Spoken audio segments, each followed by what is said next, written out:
ऐतिहासिक कालखंड को संपूर्ण अध्ययन कर पाना किसी के लिए भी संभव नहीं होता है। इसीलिए आज का जो प्रेजेंटेशन है, इसमें कैसे हम इतिहास को पढ़ते हैं, इसकी सरलता कैसे हो सकती है, इसके लिए हम लोग ऐतिहासिक तात्विक स्रोत और दूसरा होता है जिसको हम लोग ऐतिहासिक स्रोत कहते हैं या लिखित स्रोत कहते हैं।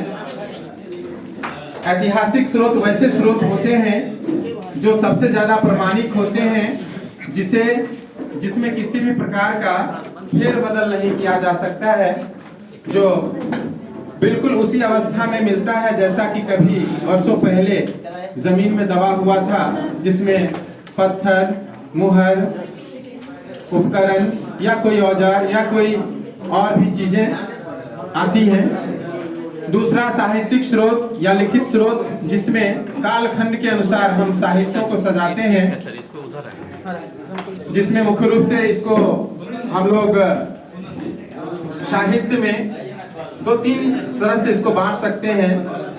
एक तो भारतीय साहित्य और विदेशी साहित्य।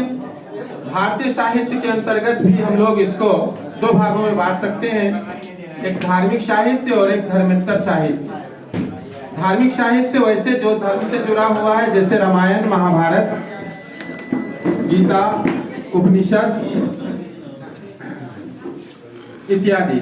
और धर्मेतर साहित्य में जो धर्म से इतर साहित्य होते हैं, तो उसमें जैसे बौद्ध, जैन या फिर और भी कोई नए नए जो दर्शन आए, फिलॉसफी आए, उन चीजों को हम लोग धर्मेतर साहित्य के अंतर्गत रखते हैं।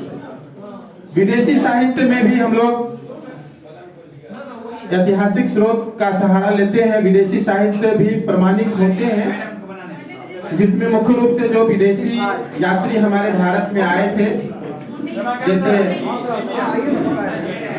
अरब से आए थे, यूनान से आए थे, फ्रांस से आए थे, इटली से आए थे, तो उन लोगों के द्वारा जो कुछ भी लिखा गया, तो वैसे स्रोतों को हम लोग विदेशी साहित्य के अंतर्गत रखते हैं। और इस तरह से हम अपने इतिहास की व्याख्या करते हैं और उसकी प्रामाणिकता भी प्रस्तुत करते हैं। जो हमारे ऐतिहासिक तथ्यों को प्रमाणित करता है, ये बिल्कुल सत्य चीजें होती हैं। समय कुछ ज्यादा हो गया है,